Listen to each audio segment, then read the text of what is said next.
लोकतांत्रिक सरकार में सबसे प्रभावकारी नीति होती है उसकी चुनाव प्रणाली। किसी भी देश की चुनाव प्रणाली प्रत्यक्ष रूप से जनता द्वारा चुनाए गए प्रतिनिधि होते हैं, लेकिन वही जनता अपने आप को ठगा हुआ महसूस तब करती है जब कई राजनीतिक पार्टियां अपने मनमाने ढंग से लोकतंत्र के इस स्तंभ का इस्तेमाल करती हैं। जनता द्वारा अपने प्रतिनिधियों को प्रत्यक्ष रूप से चुना जाता है, लेकिन वही जनता अपने आप को ठगा हुआ तब महसूस करती है जब ये राजनीतिक पार्टियां लोकतंत्र के इन स्तंभों का अपने मनमाने ढंग से इस्तेमाल करते हैं। किसी भी देश या प्रदेश में जनता अपने प्रतिनिधियों को चुनाव करती है ताकि वो उनकी समस्याओं का समाधान करेंगे, लेकिन वही प्रतिनिधि हारी हुई पार्टियों का समर्थन करके मौजूदा सरकार को गिरा देती है। इससे मौजूदा सरकार तो धाराशाही होती ही है, साथ ही जनता का विश्वास और कीमती वोट भी धाराशाही हो जाते हैं। एक बार फिर भारत में लोकतंत्र खतरे में है। नमस्कार, स्नो बॉक्स देख रहे हैं आप और मेरा नाम है साहिबा खान। हम यहाँ बात कर रहे हैं राजस्थान सरकार पर मंडरा रहे खतरे की। राजस्थान के मुख्यमंत्री अशोक गहलोत और उप मुख्यमंत्री सचिन पायलट के बीच बढ़ते तनाव के कारण राजस्थान सरकार पर खतरा मंडरा रहा है। बीते 2 दिनों में मुख्यमंत्री से बढ़ते तनाव के कारण उप मुख्यमंत्री सचिन पायलट ने दिल्ली का रुख किया। सोमवार सुबह 10:30 बजे से ही कांग्रेस विधायक दल की बैठक जारी है।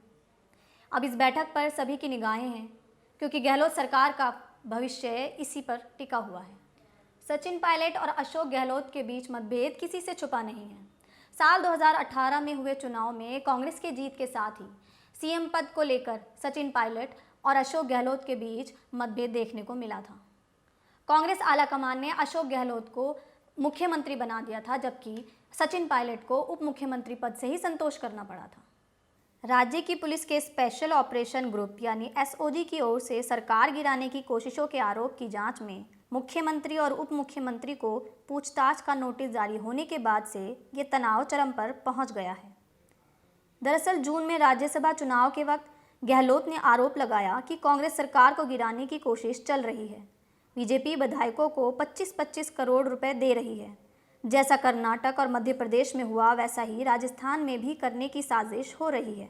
वे अपने विधायकों को जयपुर के एक होटल में ले गए। 7 कांग्रेस के विधायक और गहलोत कैंप के महेश जोशी ने स्पेशल ऑपरेशन ग्रुप यानी एसओजी में विधायकों की खरीद फरोख्त का मामला दर्ज करा दिया। अब इसी एसओजी के मामले को लेकर फिर से तनातनी शुरू हुई है। 10 जुलाई को एसओजी ने एफआईआर दर्ज कराई, कहा कि उसने फ़ोन सर्विलांस किए थे। इसके तहत टेप किए गए एक फ़ोन कॉल में बात हो रही थी कि राजस्थान में मुख्यमंत्री अशोक गहलोत और उप मुख्यमंत्री सचिन पायलट में झगड़ा चल रहा है। ऐसी स्थिति में कांग्रेस और निर्दलीय कुछ विधायकों को तोड़कर सरकार गिराई जा सकती है। एसओजी ने कहा कि उसने सरकार गिराने की साजिश रचने और विधायकों को खरीदने के आरोप में 2 बीजेपी नेताओं को गिरफ्तार किया गया। इस मामले में गिरफ्तार किए गए व्यक्तियों के नाम अशोक सिंह और भरत मड़ानी है। हालांकि बीजेपी ने हिरासत में लिए गए लोगों का पार्टी में संबंध होने से इनकार किया है। बीजेपी नेता गुलाब चंद कटारिया ने इन दोनों के ही पार्टी में जुड़े होने से इनकार करते हुए कहा कि वे पहले कभी पार्टी में रहे होंगे, अभी नहीं हैं। इस पर गहलोत ने बीजेपी को घेर लिया, कहा कि जिस तरह बकरों को मंडी में खरीदा जाता है, उसी तरह विधायकों को खरीदने की साजिश बीजेपी कर रही है। कांग्रेस का आरोप है कि जिस तरह मध्य प्रदेश में पार्टी की गिराई गई, उसी तरह राजस्थान में भी सरकार गिराने की कोशिशें जारी हैं।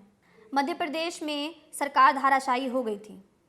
ज्योतिरादित्य सिंधिया और कमलनाथ के बीच पार्टी के अंदर मुख्यमंत्री की कुर्सी और दूसरे मसलों को लेकर खींचतान चल रही थी। आखिरकार ज्योतिरादित्य सिंधिया ने कांग्रेस छोड़कर बीजेपी का दामन थाम लिया और मध्य प्रदेश की कमलनाथ सरकार गिर गई।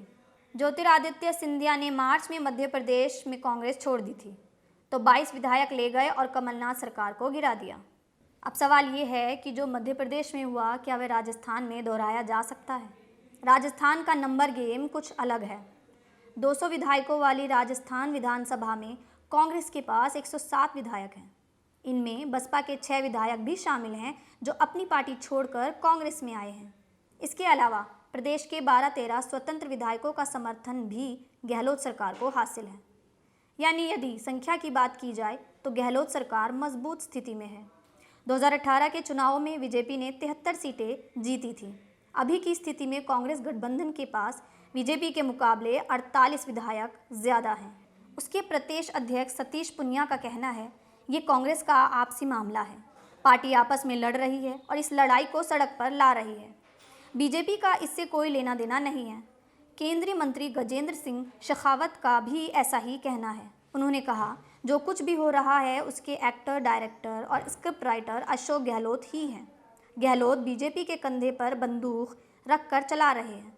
दिलचस्प बात यह है कि 2 बार की सीएम वसुंधरा राजे का तो इस मामले में एक भी बयान नहीं आया। कांग्रेस अब उस स्थिति में पहुंच रही है जहां वो न सिर्फ अधिकांश जगह हार रही है बल्कि जीती हुई ज़मीन भी खो रही है। कांग्रेस समर्थक इसका कारण भाजपा की अवसरवादी राजनीति बता सकते हैं, लेकिन असल में ये लग रहा है कि कांग्रेस का दशकों पुराना पॉलिटिकल मॉडल अब बेकार हो गया है। ये दशकों पुराना मॉडल है, हर जगह सत्ता के समानांतर एक अलग केंद्र बनाए रखना। गांधी परिवार कांग्रेस के शीर्ष नेतृत्व पर अपनी पकड़ बनाए रखने के लिए दशकों से इस मॉडल का सहारा लेता आ रहा है। जब तक गांधी परिवार सीधे सत्ता में रहा तब तक केंद्र में ये मॉडल नहीं था, लेकिन राज्यों में इसकी परंपरा शुरू से ही डाल दी गई। हम ज़्यादा पीछे जाने की ज़रूरत नहीं है।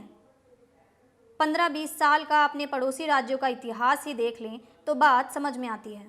हरियाणा में भजन लाल को किनारे करके भूपेंद्र सिंह हुड्डा की ताजपोशी हो या पंजाब में अमरेंद्र सिंह के समानांतर नवजोत सिद्धू को खड़ा करने की कवायद, ये सब इसी पॉलिटिकल मॉडल के तहत हुआ।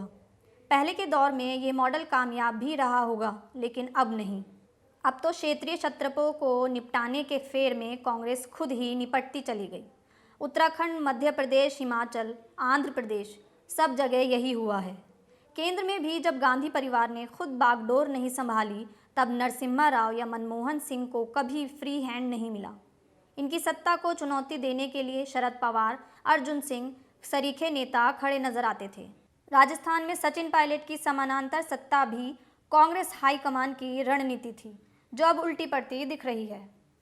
उधर भाजपा का मॉडल देखिए, किसी भी जगह सत्ता के शीर्ष को चुनौती देने की कोशिश कभी नहीं हुई। जब तक अटल बिहारी वाजपेयी थे तब तक वाजपेयी ही थे। वहीं नरेंद्र मोदी गुजरात चला रहे थे तो तमाम अंतर्विरोधों के बावजूद अटल भी उन्हें नहीं हटा पाए। प्रधानमंत्री पद के लिए नरेंद्र मोदी का नाम आया तो लाल कृष्ण आडवाणी सरीखे नेता अपने तमाम सहभागियों के साथ मिलकर भी निर्णय को नहीं बदल पाए। ऐसा भी नहीं है कि भाजपा के सामने कभी जातीय समीकरण और क्षेत्रीय छत्रपों के दबाव को स्थिति नहीं बनी। ऐसी स्थितियां बनी, लेकिन भाजपा ने उन्हें सलीके से हल किया। हरियाणा में देखिए, जहां मुख्यमंत्री पद के लिए घमासान की आशंका थी, वहां अप्रत्याशित रूप से मनोहर लाल खट्टर का नाम आगे बढ़ा दिया गया। उत्तर प्रदेश में जब मीडिया और राजनीतिक विशेषज्ञ जब जातीय और क्षेत्रीय समीकरणों पर बहस कर रहे थे तो योगी आदित्यनाथ का नाम आगे कर दिया गया। सबसे बड़ी बात कि बाकी छत्रपों को बराबर का पद देकर मुखिया को फ्री हैंड दिया गया। मतलब टक्कर शीर्ष के लिए न रहकर दूसरी पायदान तक ही सिमट कर रह गई।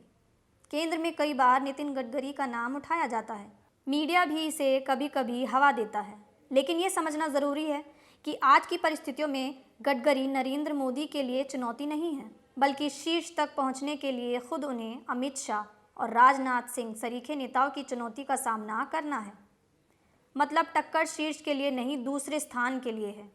भाजपा की रणनीति तो इतनी ज़बरदस्त है कि दूसरे नंबर की दौड़ को भी जटिल नहीं होने दिया जाता।